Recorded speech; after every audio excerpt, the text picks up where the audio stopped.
ప్రార్థన చేసుకొని దేవుని యొక్క వాక్యాన్ని నేర్చుకుందాం. ఈ రాత్రికాల సమయంలో పరిశుద్ధ గ్రంథంలో నుండి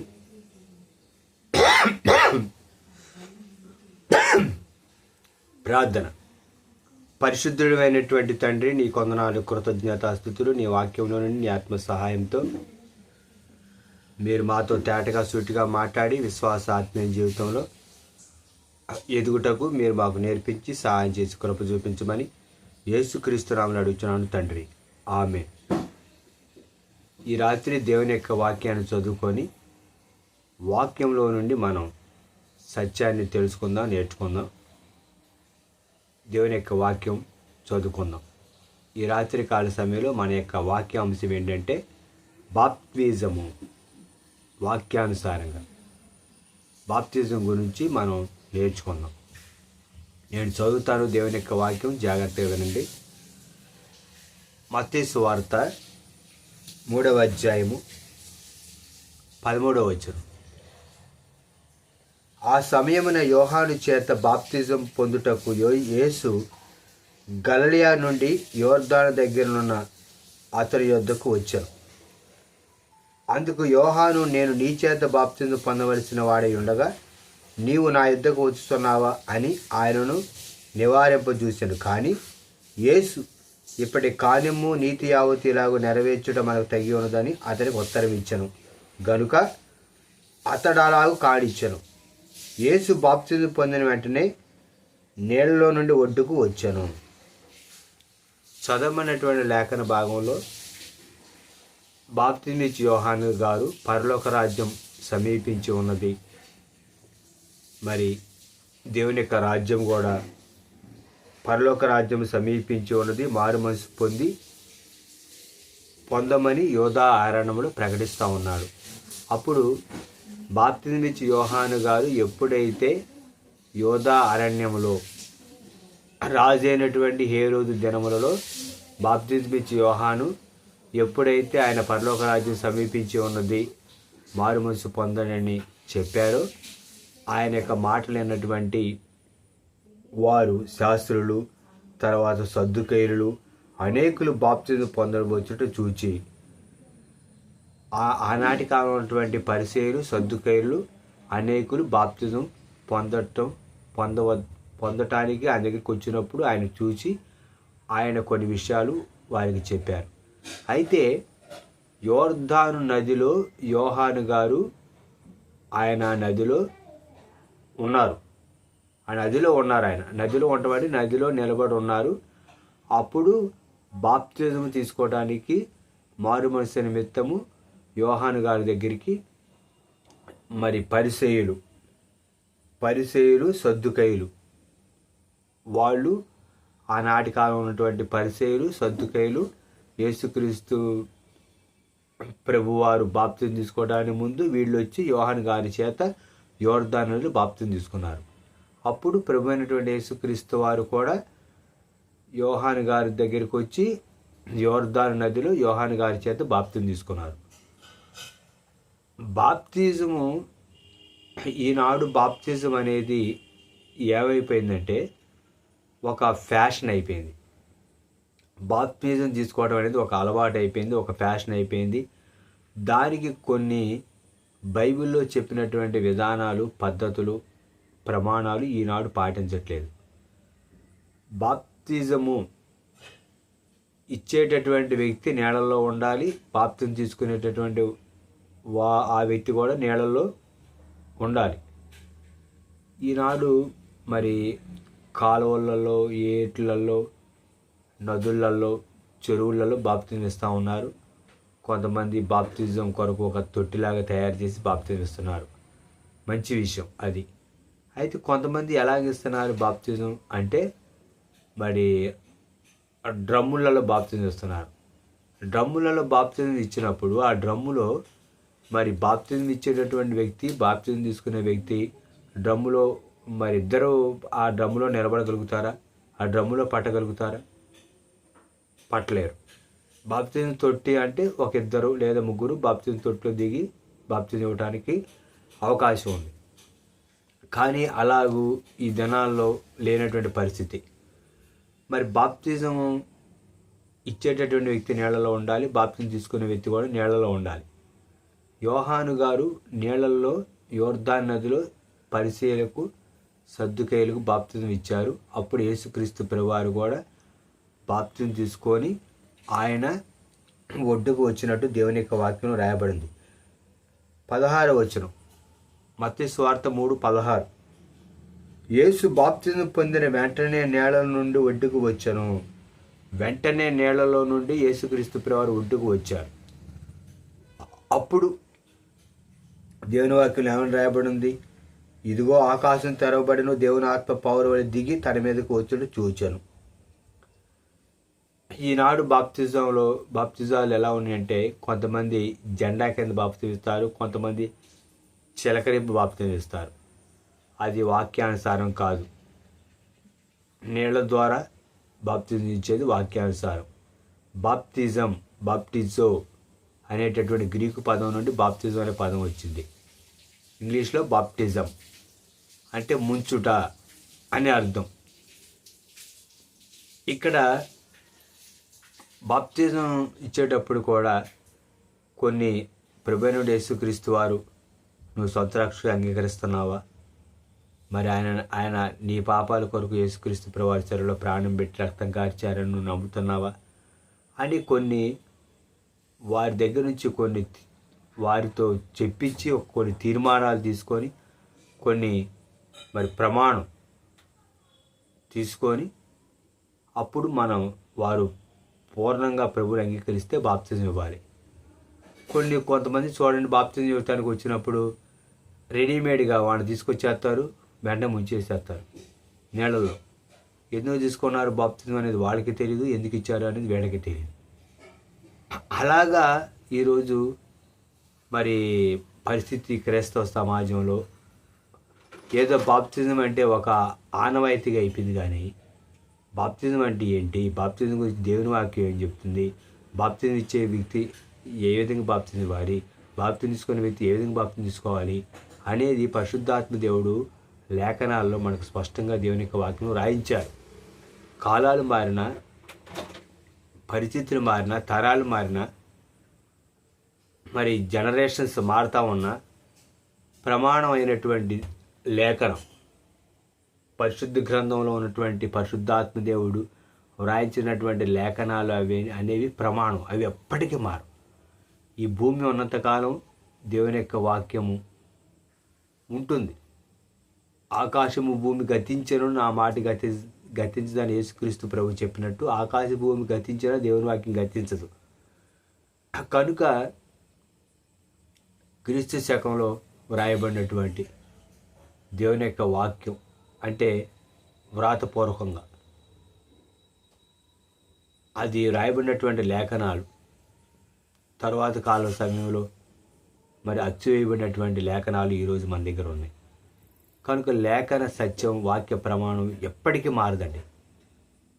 వాక్యాన్ని బట్టి వ్యక్తులు మారాలి, వాళ్ళు మార్పు చెందాలి, కానీ వ్యక్తులు బట్టి లేఖనాలు మారవు. మనం వాక్యానుసారంగా మార్చబడాలి, వాక్యానుసారంగా జీవించాలి, వాక్యానికి అనుకూలంగా మనం ఉండాలి, కానీ మనకు అనుకూలంగా వాక్యాన్ని మనం మలుచుకోకూడదు. మరొక సందర్భాన్ని ఈ యొక్క సమయంలో మనం మరి విందాము, నేర్చుకుందాము.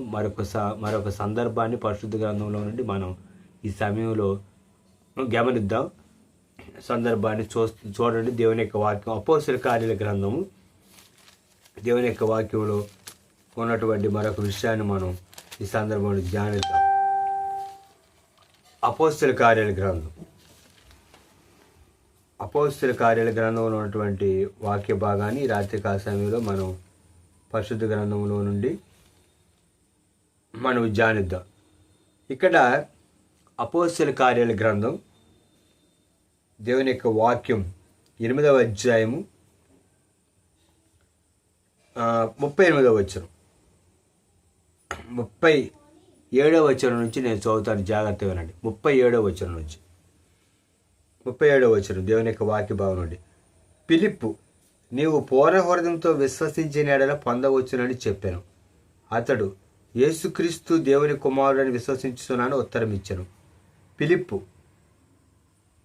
ఇక్కడ పిలుపు గారికి నపుంసకుడికి మధ్య జరిగినటువంటి సందర్భం. పిలుపు నపుంసకుడు ఇద్దరును నీళ్లలో దిగిరి. అంతటి పిలుపు అతనికి బాప్తిజం ఇచ్చెను. వారు నీళ్లలో నుండి వెడలి వచ్చినప్పుడు ప్రభు ఆత్మ పిలుపుని కొనిపోయాను. నపుంసకుడు సంతోషించుతూ తన త్రోవను వెళ్ళెను. అతడు పిలుపుని మరి అన్నాడు చూడలేదు. చదవబడినటువంటి లేఖన భాగంలో ఇథియోపియా దేశాన్ని పరిపాలిస్తున్నటువంటి కందాకే రాణి దగ్గర అంతటి పైన మరి ఉన్నటువంటి నపుంసకుడు, అతడు ఇథియోపియా దేశం నుండి యెరూషలేములో దేవుని యొక్క సన్నిధికి వచ్చి మరలా తిరిగి గాజా మీదుగా అతడు ఇథియోపియా వెళ్తున్నప్పుడు అతను యెషయా గ్రంథంలో ఉన్నటువంటి లేఖన భాగాన్ని చదువుతున్నప్పుడు పరిశుద్ధాత్మ దేవుడు ఫిలిప్పు గారిని, స్వార్థికుడైనటువంటి ఫిలిప్పు గారిని, అపోస్తులుడు మరి భోజన పానాలు పంచిపెట్టే విషయంలో ఒక 7గురిని ఏర్పరచుకున్నప్పుడు ఆ 7గురిలో స్వార్థికుడైనటువంటి ఫిలిప్పు గారు ఉన్నారు. స్వార్థికుడైన ఫిలిప్పు గారిని పరిశుద్ధాత్మ దేవుడు ప్రేరేపించి మరి ఇక్కడ నపుంసకుడు వెళ్తా ఉన్నాడు, అతన్ని వెళ్ళి కలుసుకొని నువ్వు అతనికి దేవుని యొక్క మాటలు ప్రకటించమని చెప్పినప్పుడు ఫిలిప్పు దగ్గరకు పరిగెత్తుకొని పోయి అతడు ప్రవక్త అయిన యెషయా గ్రంథం చదువుతుండగా విని నువ్వు చదువునది గ్రహించుతున్నావా అని అడుగగా 30 వచ్చును.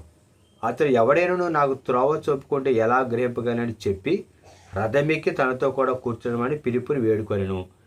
ఈ చదవబడిన లేఖన భాగంలో స్వార్థికుడైన ఫిలిప్పు గారికి నపుంసకుడికి జరిగినటువంటి ఈ యొక్క సందర్భంలో, ఈ యొక్క సంభాషణలో ఎప్పుడైతే ఫిలిప్పు గారు యెషయా గ్రంథంలో ఉన్నటువంటి లేఖనం ఎవరి గురించి వ్రాయబడిందని వివరించినప్పుడు దాన్ని విన్నటువంటి నపుంసకుడు దాన్ని అర్థం చేసుకొని ఆయన బాప్తిజం తీసుకోవాలన్న ఆలోచన కలిగినప్పుడు అతడు మరి ఇదిగో నీళ్లు ఉన్నాయి ఇక్కడ 36వ వచనం అపోస్తలుల కార్య గ్రంథం 8వ అధ్యాయం 36వ వచనం. వారు త్రోవలో వెళ్ళుచుండగా నీళ్లున్న ఒక చోటికి వచ్చినప్పుడు నపుంసకుడు ఇదిగో నీళ్లు, నాకు బాప్తిజం ఇచ్చుటకు ఆటంకమేమని అడిగి రథం నిలుపమని ఆజ్ఞాపించెను. ఫిలిప్పు నీవు పూర్ణహృదయంతో విశ్వసించే ఎడల పొందవచ్చునని చెప్పాను. అతడు యేసుక్రీస్తు దేవుని కుమారుడని విశ్వసించానని అతనికి ఉత్తరం ఇచ్చెను. ఫిలిప్పు నపుంసకుడు ఇద్దరును నీళ్లలో దిగిరి. పరిశుద్ధాత్మ దేవుడు ఇక్కడ రాయించినటువంటి లేఖన భాగంలో ఫిలిప్పు అంటే బాప్తిజం ఇచ్చే వ్యక్తి, నపుంసకుడు అంటే బాప్తిజం తీసుకునే వ్యక్తి. బాప్తిజం ఇచ్చే వ్యక్తి, బాప్తిజం తీసుకునే వ్యక్తి ఇద్దరు కూడా ఎక్కడ దిగారని దేవుని వాక్యంలో రాయబడి ఉంది, నీళ్లలో దిగిరి. ఇద్దరు నీళ్లలో దిగారు. ఇద్దరిలో నీళ్లలో దిగినప్పుడు మరి అంతకుముందు నువ్వు అంగీకరిస్తున్నావా లేదా అని ఆ విషయాలు ఆయన ప్రశ్నించినప్పుడు అంగీకరిస్తున్నారని ఆయన చెప్పినప్పుడు తీర్మానం తీసుకున్నప్పుడు ఆయన నిర్ణయించుకున్నప్పుడు ఇద్దరూ నీళ్లలో దిగారని వాక్యంలో రాయబడింది. బాప్తిజం ఇచ్చేటటువంటి వ్యక్తి నీళ్లలో దిగాలి, బాప్తిజం తీసుకునే వ్యక్తి కూడా నీళ్లలో దిగాలి. ఇక్కడ వాక్యం చెబుతున్నటువంటి సత్యం అండి. కాబట్టి వాక్యం మనకు ప్రమాణం. ఇద్దరూ నీళ్లలో దిగారు. ఇద్దరూ నీళ్ళలో దిగిన తర్వాత దేవుని యొక్క వాక్యం ఏమని రాయబడి ఉంది, అంతటి ఫిలిప్పు అతనికి బాప్తిజం ఇచ్చెను. ఫిలిప్పు నపుంసకుడు బాప్తిజం ఇచ్చాడు.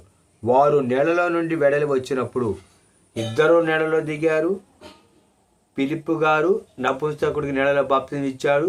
ఇద్దరు నీళ్లలో నుండి బయటికి వచ్చారు.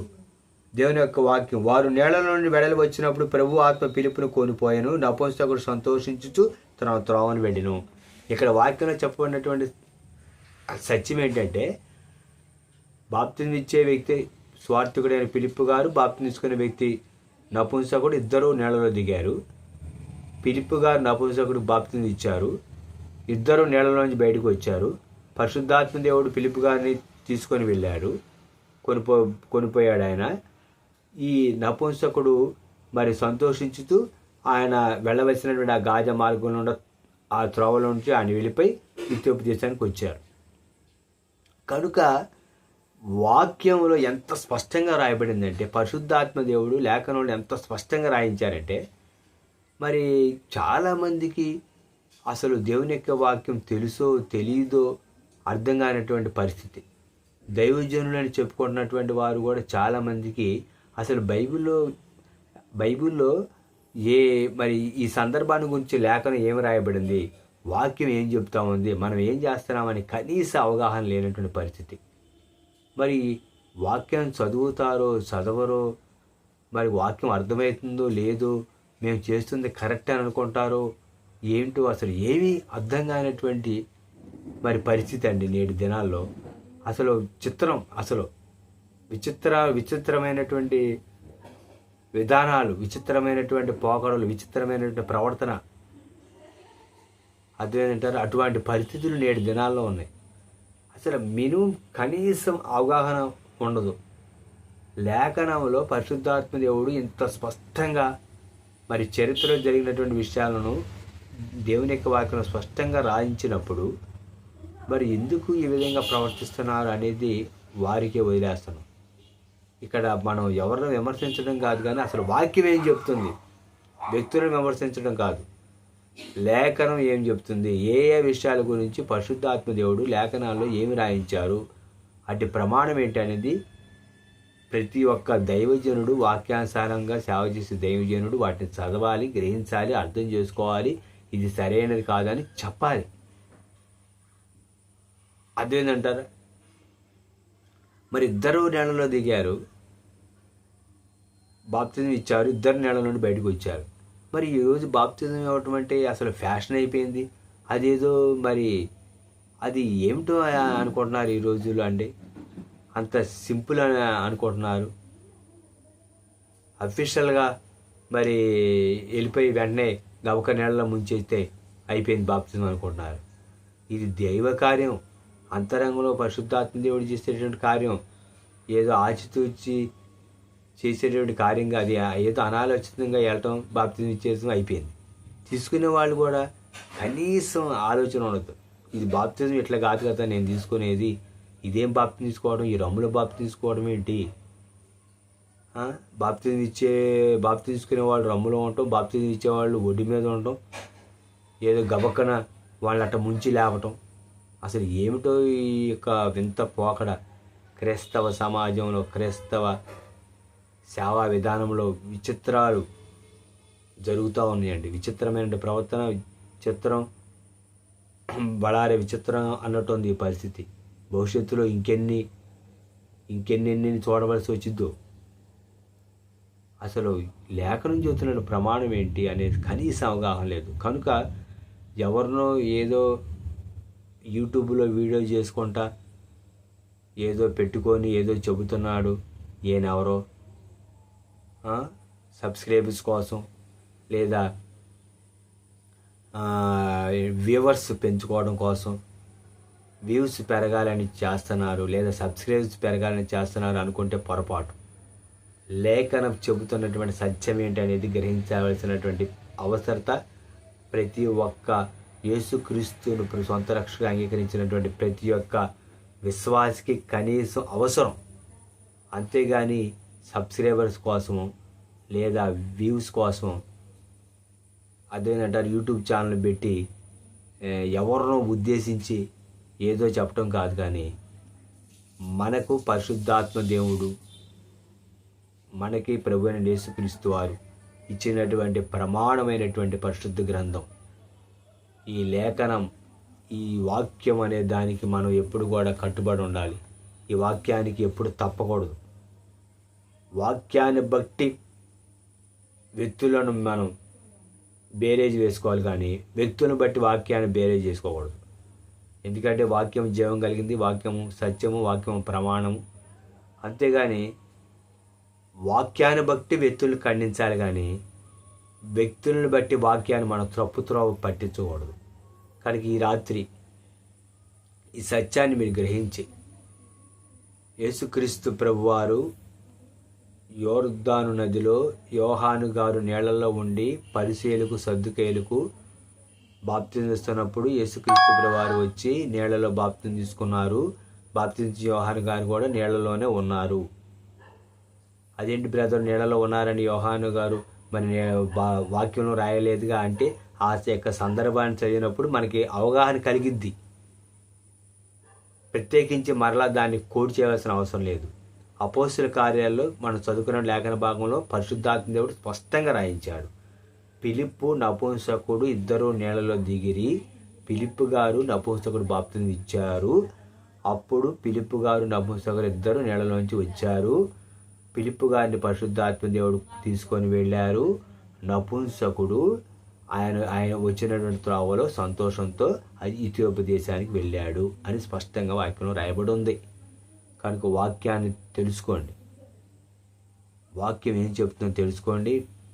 మీ అమూల్యమైనటువంటి సూచనలు సలహాలు మరి కామెంట్ రూపంలో తెలియజేయండి. మీకు ఏదైనా వాక్యానికి సంబంధించినటువంటి ఏదైనా వాక్యం విషయంలో మీకు ఏదైనా సందేహాలు ఏమైనా ఉంటే మా యొక్క స్క్రీన్ మీద స్క్రోలింగ్ అవుతున్నటువంటి ఫోన్ నెంబర్కి ఫోన్ చేయండి.